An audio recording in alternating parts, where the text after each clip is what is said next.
नमस्कार दोस्तों, शुभ संध्या। मैं आशुतोष मिश्रा आप सभी लोगों का स्वागत करता हूं आपके अपने YouTube चैनल विधिक जागरूकता में, जहां हम और आप विधि से संबंधित जानकारी आदान प्रदान करते हैं, साझा करते हैं। उसी क्रम में मैं आज एक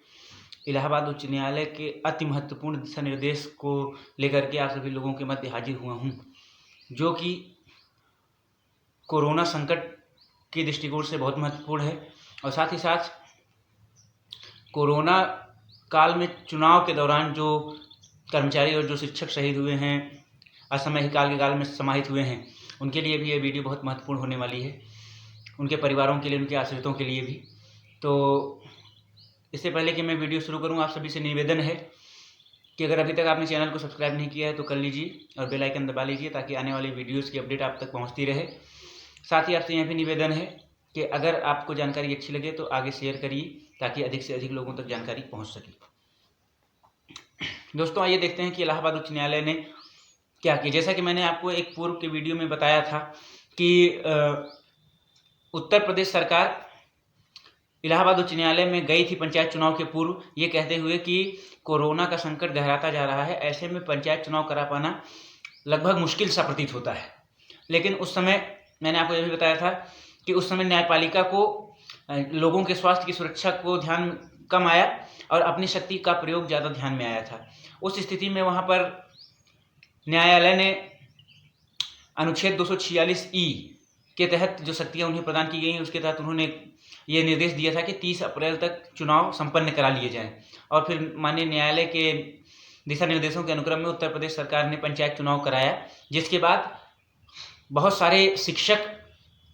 बहुत सारे अन्य कर्मचारी जो चुनाव के दौरान ड्यूटी कर रहे थे, बहुत सारे पुलिस के कर्मी, वो असमय ही काल के काल में समा गए, कोरोना के द्वारा बलि चढ़ गए। और साथ ही साथ संक्रमण जो था वो गांवों तक फैल गया, जो कि सबसे बड़ी समस्या है। तो उसको लेकर के सुप्रीम कोर्ट ने क्या कहा, इलाहाबाद हाई कोर्ट ने क्या कहा है, उसके बारे में आइए चर्चा कर लेते हैं।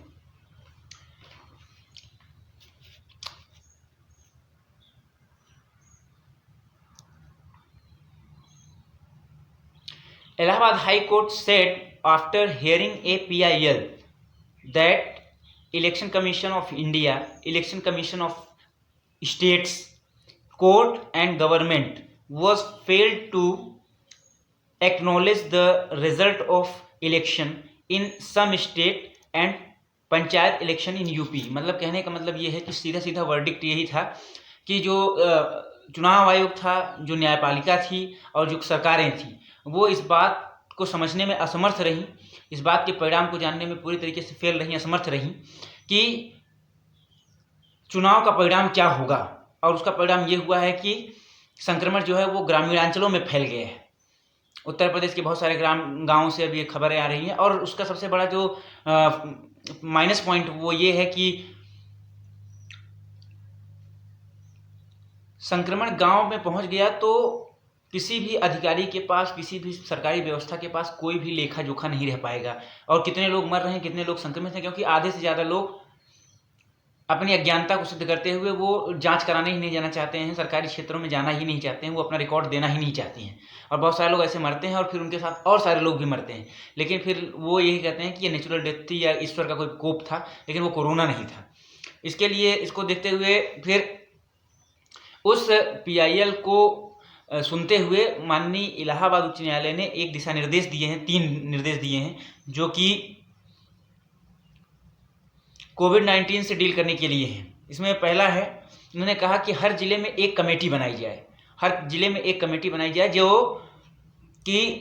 कोरोना ग्रेवियंस सेल के नाम से जानी जाएगी, और उसमें एक CJM स्तर का अधिकारी होगा, CJM मतलब चीफ जुडिशियल मजिस्ट्रेट, एक प्रोफेसर होगा मेडिकल कॉलेज का, या लेवल 3-4 के जूनियर डॉक्टर्स होंगे, या और उसके साथ एक ADM रैंक का अधिकारी उसमें शामिल होगा, जो कि जैसे आपको मैंने बताया कि इसको कोरोना ग्रेवियंस सेल के नाम से जाना जाएगा। और यह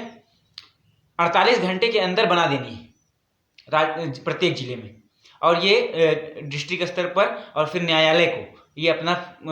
फीडबैक देते रहेंगे कि किस प्रकार से उस जिले में कोरोना से संबंधित व्यवस्थाएं चल रही हैं या नहीं चल रही हैं, या क्या दिक्कत है, ऑक्सीजन की सप्लाई हो रही है कि नहीं हो रही है, रेमडेसिविर है कि नहीं है, ICU बेड्स की उपलब्धता किस आधार पर है, संक्रमितों की क्या स्थिति है, सारी चीज़ें।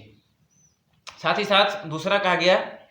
कि 17 मई तक केंद्र और राज्य सरकारें यह बताएं कि जो विकलांग वर्ग के लोग हैं या जो मजदूर लोग हैं